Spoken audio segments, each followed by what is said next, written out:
Deux présumés coupeurs de route viennent de tomber dans les filets de la brigade de sécurité routière 2 de la gendarmerie de Bouaké.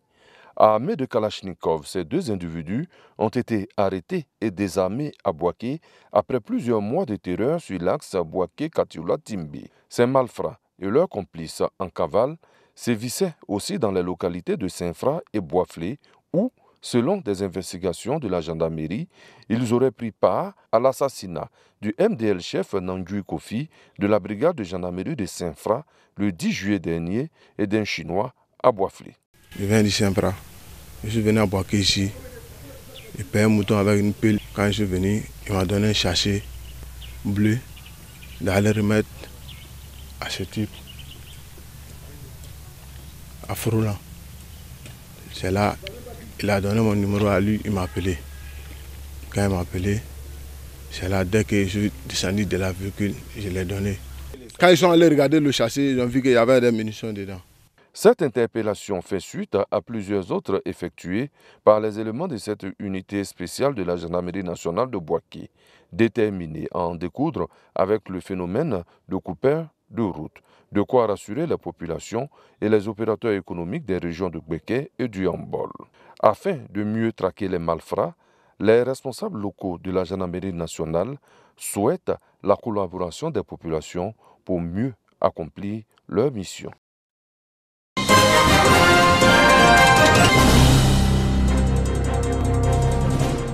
Les catastrophes naturelles affectent chaque année des millions de personnes dans le monde. Les pertes et dommages qui en résultent sont tragiques. Les catastrophes influent également sur le développement car on estime qu'elles entraînent chaque année des pertes économiques de 250 à 300 milliards de dollars. Pour ce qui concerne notre pays, la Côte d'Ivoire, le mois de juin 2018 reste désormais gravé dans les mémoires collectives car, suite aux inondations de la ville d'Abidjan, ce sont 22 de nos concitoyens qui ont perdu la vie et pour d'autres, des biens matériels. Contre la vulnérabilité des populations, le gouvernement a mis en place une plateforme nationale de réduction des risques de catastrophes. Cette plateforme sert de catalyseur pour une meilleure compréhension et connaissance des aléas ou risques afin de donner des orientations aux différentes parties prenantes pour intégrer les mesures d'atténuation des risques et de relèvement suite aux catastrophes dans la planification du développement au niveau sectoriel et local.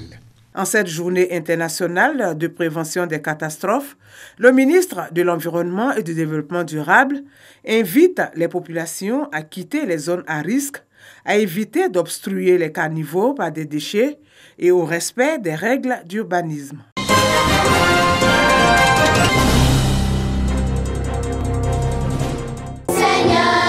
Des fidèles peu ordinaires à l'église Saint-François-Xavier dans la commune d'Abobo.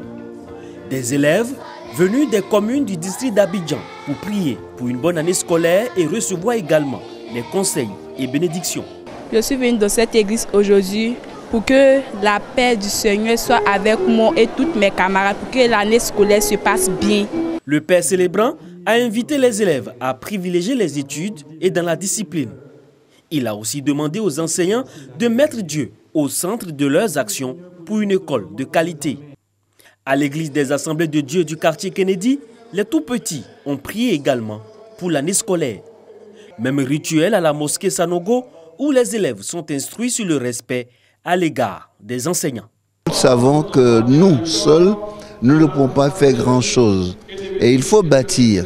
Mais pour bâtir et réussir, il faut bâtir sur le roc. Pour la ministre de l'Éducation nationale, de l'enseignement technique et de la formation professionnelle, cette journée de prière est la manifestation des acteurs de faire de cette année scolaire une réussite. Chaque année, ils organisent des prières dans toutes les mosquées de Côte d'Ivoire, dans toutes les églises de Côte d'Ivoire, dans tous les temples, au bénéfice des acteurs du système éducatif.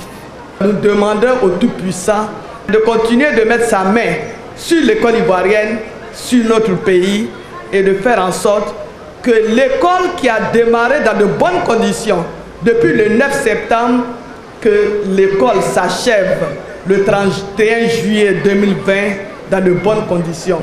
C'est depuis 2011 et en début d'année scolaire que cette journée de prière est initiée au profit des acteurs du système éducatif. Elle se déroule dans toutes les localités de la Côte d'Ivoire.